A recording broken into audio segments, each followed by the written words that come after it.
Relacionamentos entre pais e filhos. Como é que é o seu relacionamento aí na sua casa? Mamães, quero saber. Você tem dificuldade? Qual é a sua dificuldade? Você, que é mãe hoje, qual é a diferença? O que você percebe? O que mais mudou? Na época que você era criança e tinha esse relacionamento com seus pais e hoje você sendo mãe, então trocou aí o papel. Quero saber, me manda a sua opinião. A gente está recebendo mais uma vez o nosso programa. Oba, que bom que ela também votou. Rosângela Monteiro, obrigada, viu, Rosângela? Eu que agradeço. Seja sempre bem-vinda. Obrigada. Essa questão de relacionamento, entre pais e filhos é um elo muito importante que começa até antes do nascimento, mesmo dentro da barriga da mãe, Sim, porque você já naquele momento você vai estabelecer alguma espécie de vínculo, de relacionamento afetivo com esse bebê que está chegando. Você ainda não conhece, ele ainda não se mostrou, mas de alguma maneira a gente já começa a estabelecer vínculos afetivos, Tati, desde a gestação. Temos dicas? Bebê nasceu, ou naquele finzinho de gestação, e primeiros meses do bebê, quais são as principais dicas para os pais? Eu acho muito importante falar já desde esse comecinho da vida da família, porque é onde a família começa, Então, o casal era apenas um casal e passa a ser uma família na medida em que recebe, então, o seu primeiro filho. Então, a gente precisa tratar das questões desde o começo, Quando a gente tem ali no comecinho da vida preparo, orientação, informação, a gente já começa melhor, Tati? Quando você está se preparando para essa jornada que vai ser para sempre, até quando a gente existir, é muito melhor. Então, eu trouxe dicas já desde o relacionamento dos pais com os bebês, e aí a gente, ao longo do bate-papo, a gente vai caminhando até a adolescência. E temos, então, nossa primeira tela. Estabelecer aí uma conexão, a questão do cuidado afetivo. Evitar comparações sobre o desenvolvimento do bebê.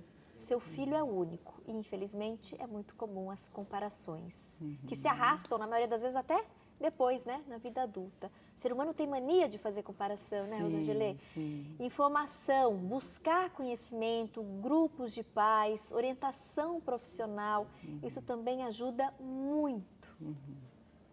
Eu trouxe essa tela sobre essa relação dos pais já com os bebês por conta da prevenção que a gente pode exercitar, aplicar desde então. Então, quando você recebe informação, você participa de grupos, você participa de cursos, você partilha com outros casais, ou que estão gestantes, ou que acabaram de ter um bebê, ou logo depois, quando o bebê tem 1, 2 ou 3 anos, você partilha as suas angústias, os seus sentimentos. Mas será que eu estou fazendo certo? Porque, Tati, uma coisa é certa.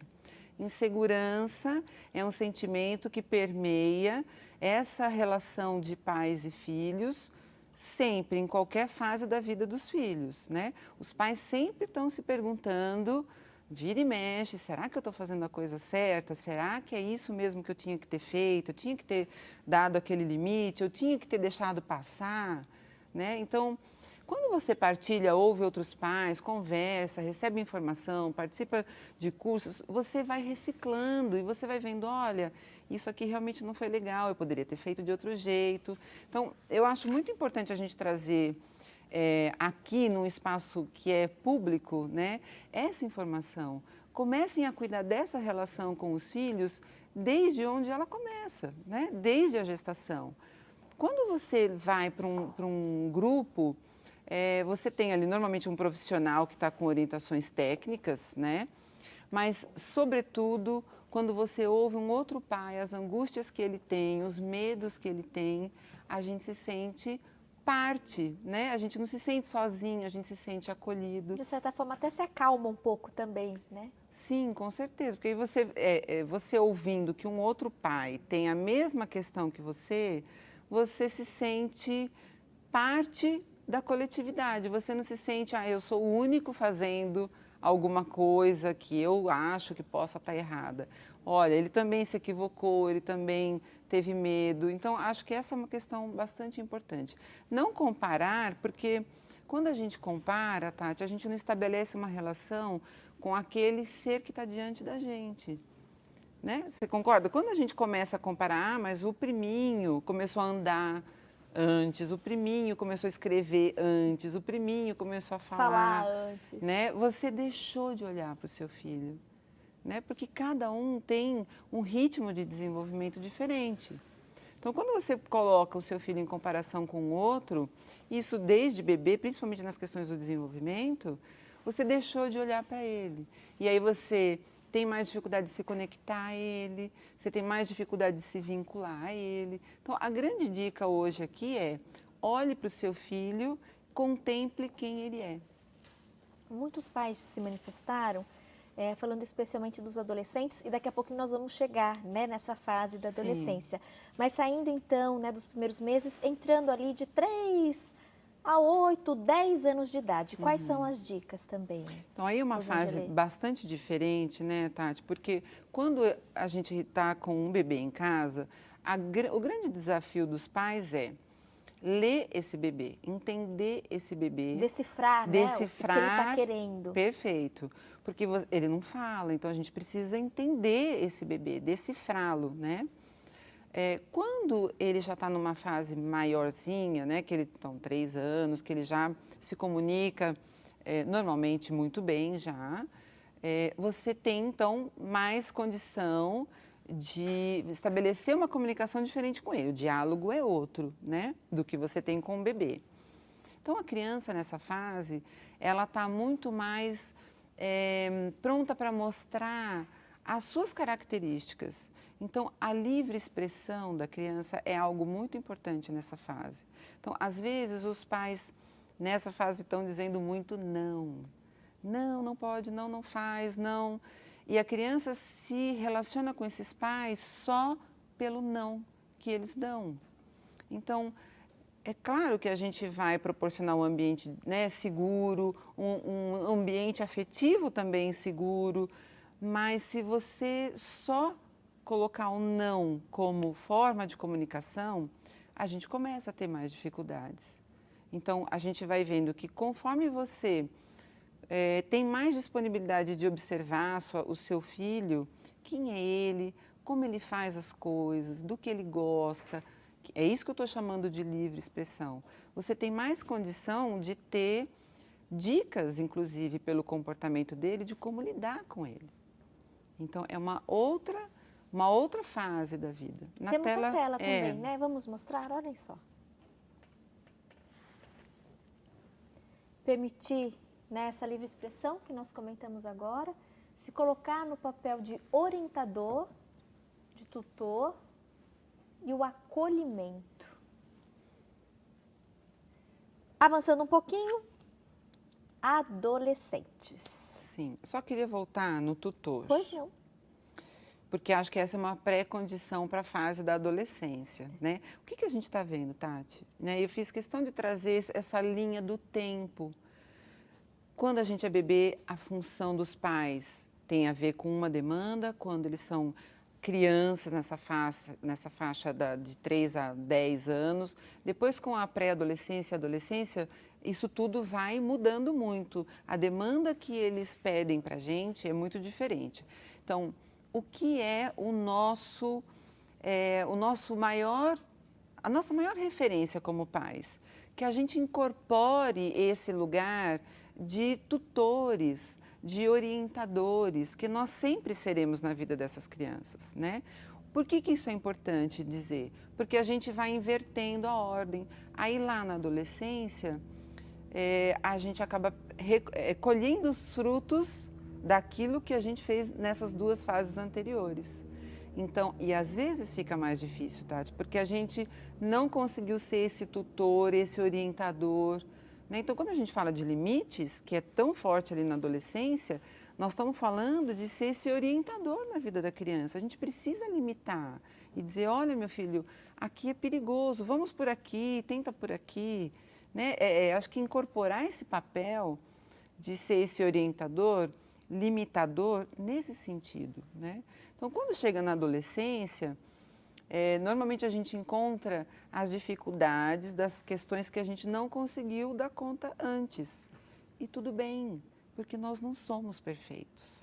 tem algo muito Não existe uma bacana. cartilha, né, Não Rosângela? existe. Olha, o pai perfeito tem que seguir essa cartilha. Isso não existe, porque é muito individual, né? E cada pai carrega também a sua história, né? Tem ali, né, o seu histórico, inclusive, para passar para o filho. Isso é muito relativo, isso é muito individual. Sim. O que a gente ouve dos pais? Eu quero fazer com os meus filhos diferente do que os meus pais fizeram comigo. Quero fazer melhor, quero fazer mais. E isso é legítimo, porque a gente está sob a lei do progresso, da evolução, do desenvolvimento. Então, as gerações estão se desenvolvendo, as crianças estão vindo com uma característica, desde a genética, completamente diferentes, né? Então, se a gente pensar 40 anos... espertos e muito inteligentes, muito cedo. Sim. Se você perguntar para sua mãe, ela vai dizer que os bebês demoravam 1 semana para abrir os olhos.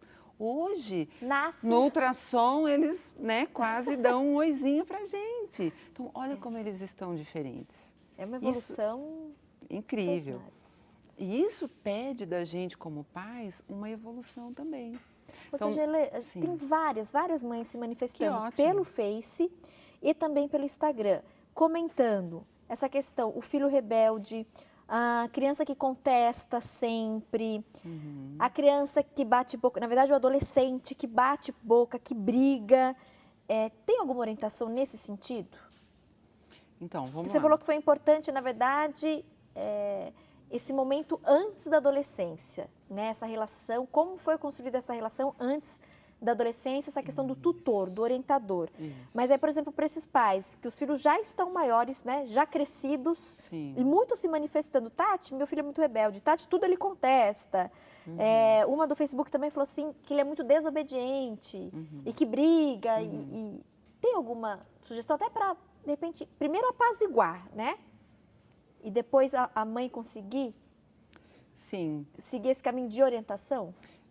Tati, é sempre possível, né? Quando esses pais estão dedicados, desejosos de resolver essas questões que talvez só na adolescência eles se deem conta, é possível a gente resgatar, né? Tem uma boa notícia. Eu entendo que a adolescência é uma fase onde a gente reedita de alguma maneira esse bebê que a gente foi. Então, os bebês não têm as chamadas birras, que a gente pode vir um dia só para falar de birra, que é um conceito que é bastante discutível.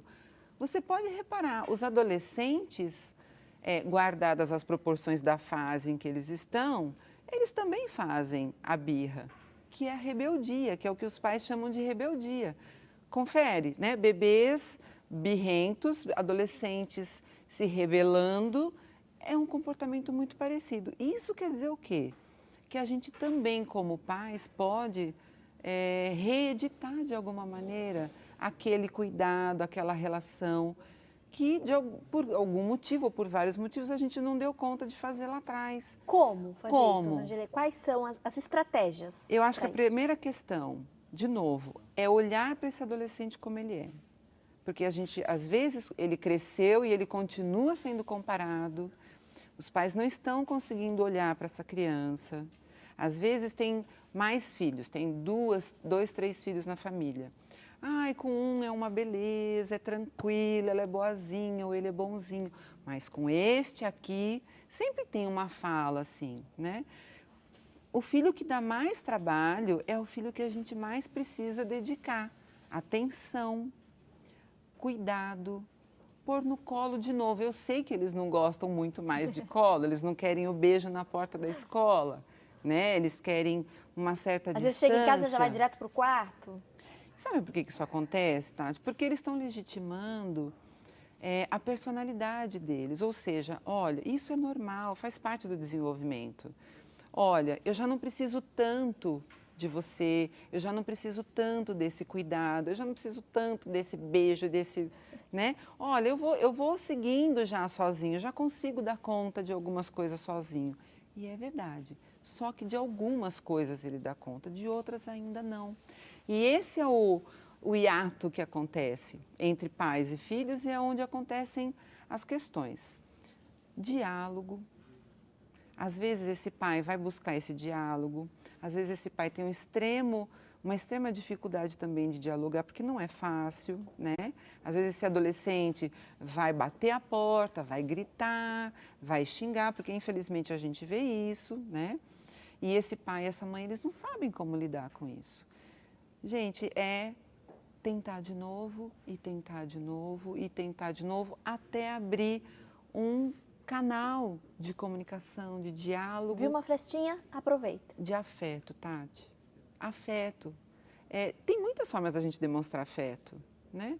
Faz o bolo que ele gosta e fala, filho, eu fiz pensando em você, porque eu sei que você gosta. Ninguém gosta na casa, só ele gosta. Olha como ele se sente especial por Importante, isso. né? A minha mãe olhou para mim, o meu pai olhou para mim, né? Temos a tela também para os adolescentes, nós vamos Sim. colocar aí no vídeo, daqui a pouquinho a gente segue aí respondendo as dúvidas de muitos pais. Que bom, obrigada, viu, pela participação de vocês. Fico feliz com os elogios, né? Que bom que vocês estão gostando do nosso bate-papo. Então, olha só, para você melhorar essa relação nesse período da adolescência, respeitar para ser respeitado, limitar para organizar, transformar o olhar para o filho, ele está se transformando. Porque não adianta a gente ver essa linha do desenvolvimento que a gente trouxe, bebês, criança, adolescência, se o pai, ele também não vai desenvolvendo a forma de se relacionar com esse ser que está como filho dele, né? Então, olha, eu não posso tratar um adolescente como uma criança de 4 anos. Eu preciso legitimar que esse adolescente está rumo, né, em direção da autonomia. E que bom, Tati, porque se a gente tem um adolescente autônomo, e autônomo quer dizer o quê? Que ele é capaz de se cuidar. E esse deve ser o nosso objetivo como tutores, como orientadores. Ajudar essas pessoas que são nossos filhos, mas são pessoas diferentes da gente, né? Que estão momentaneamente precisando muito da nossa orientação e depois não mais, eles estão num processo de evolução. A Lidinadja, do Rio Grande do Norte, também participou. Um beijo para você, viu, meu amor? Tati, tenho 3 filhos e me sinto muito feliz por ser mãe. Eu sempre ensino a eles na base da conversa, pois sei que é a maneira mais correta. Mas quando eles desobedecem e tiro as coisas que eles gostam de fazer, aí o bicho pega, né? Mas ela perguntou, eu estou fazendo correto? Ela diz que tem a Liane de 9, o Miguel de 6 anos e a pequena Laura com 2 aninhos. E ela até finaliza, Tati, o que é melhor fazer para educar? Então ela diz que tem uma relação bacana, mas quando os filhos desobedecem, ela tira geralmente coisas que eles gostam de fazer, como uma punição. E ela questionou, isso é bacana? Você como psicóloga, Rosângela, como você poderia contribuir nesse sentido? Então, Tati, a desobediência... que vai acontecer também em vários momentos, né? Ela é legítima, né? O que é a desobediência? É dizer assim, olha, eu quero, diferente do que você está querendo, Filho, vai arrumar seu quarto. Não quero arrumar meu quarto, né? Ele tem direito a não querer arrumar o quarto? Direito ele tem. Então, eu acho que a negociação é sempre a primeira coisa que a gente pode fazer. Ok, meu filho, eu espero mais um pouco, mas até X horas esse quarto precisa estar arrumado. Falando em arrumado, a Viviane também participou. Tati, gostaria de saber como faz para motivar a ajuda das crianças no dia a dia nas tarefas, para manter as coisas delas em ordem. Como dividir o tempo livre para não ficar só no computador, só no celular. E aí ela diz, mas também interagir, brincar. Ela tem 2 meninas de 12 anos e uma de 7. E ela comentou, também toma conta de 2 sobrinhas para a mãe delas trabalhar. Como dividir o tempo? Antes da questão da divisão do tempo, eu acho muito bacana que ela tenha trazido essa questão, agradeço porque me dá a oportunidade de dizer o seguinte, quando você quer os filhos atendendo os seus pedidos sobre a organização da casa, o que eu tenho a dizer é que isso só vai acontecer, Tati, se esses pais, e veja, estou falando dos pais, não estou falando só da mãe, né? Se esses pais envolvem essas crianças, sejam elas adolescentes ou não, na responsabilização do lar. É como uma empresa. Nós todos usufruímos, convivemos, precisamos. Então, nós, desta instituição lar, então, nós todos precisamos cuidar dela. Nós todos somos responsáveis. Então, você vai cuidar do seu quarto horas, porque é o seu quarto, né? Mas hoje a louça da janta é sua. Na minha casa, eu tenho um filho de 22 e um de 12. A louça do almoço é do de 12. A louça do jantar é do de 22, que chega às 11 da faculdade. Mas a louça é dele. Nossa, você é uma bruxa. Não, eu estou fazendo ele se sentir parte daquilo. Porque eu já fiz o mercado, eu já fiz a comida, o irmão já lavou a louça do almoço, alguém recolheu o lixo, enfim. Olha como é importante essa criança, esse adolescente se sentirem parte. Aí, quando a gente pede para fazer alguma coisa na casa, eles fazem. Talvez eles não façam exatamente na hora. E aí a gente precisa dar aquela flexibilizada. Ok, eu posso esperar, desde que até às 4 esteja pronto. Pus o limite. Não precisa fazer agora, mas faça antes Isso. de tal horário. Só que essa é uma organização interna que o pai tem que ter com ele antes. E a dica que eu dou é, homens e mulheres, né, o casal, conversem entre si para vocês alinharem como nós vamos conduzir essa questão dentro da nossa casa. Porque senão um manda uma coisa, o outro manda outra, que também é muito comum. Temos mais uma tela para a gente poder fechar aqui nossa entrevista. Um geralzão, olha só. Pensando nessa questão do relacionamento entre pais e filhos, fique atento, né? As inversões da ordem, cada um tem o seu lugar e o seu papel. Quando perdemos o controle, tudo fica mais difícil de contornar. Se você está usando a força, é porque não está conseguindo lidar com a situação. Acolha suas limitações. Não existem pais perfeitos. Existem pais dedicados, preocupados, que amam, mas perfeição, gente, não tem. A minha mãe dizia, eu erro tentando acertar, né? Acho que muitas mães, né, já disseram isso aqui, né? Eu gosto muito de orientar os pais, quando eu recebo os pais no consultório, gosto muito de orientar os pais para esse acolhimento. Olha, acolham as limitações que vocês têm como pais. Eu acho que ser pai e mãe, Tati, é aquela coisa, você aprende caminhando, você faz o caminho caminhando. É na prática. Mas o que é importante? Olha, eu tenho essa dificuldade, eu vou procurar ajuda, eu vou participar de grupos, eu vou estudar, eu vou conversar com o meu parceiro. Tem várias formas, mas a primeira questão é você acolher as limitações que você tem. Olha, eu estou com dificuldades, estou em dúvida, tenho medos. Nós temos muitos medos. Medo de não dar certo, medo da gente não dar conta, medo que esse filho saia com um defeito. É uma coisa que eu brinco muito, né? Eu falo, gente, filho, se vem com defeito, dá para devolver para a fábrica? Não dá. Você tem que resolver o problema. Partilha, esteja com outros casais, peça orientação profissional, a gente está aqui para isso. Né? Mas não deixe a coisa, sabe, passar a estação do trem, como que você corre atrás do trem depois? Se ele já pode ficar arrastando, né? O problema ou fingir que não está vendo. Tem que, o quanto antes, buscar essa resolução. E na adolescência, Tati, é esse momento onde esses pais, às vezes, só se dão conta lá na adolescência.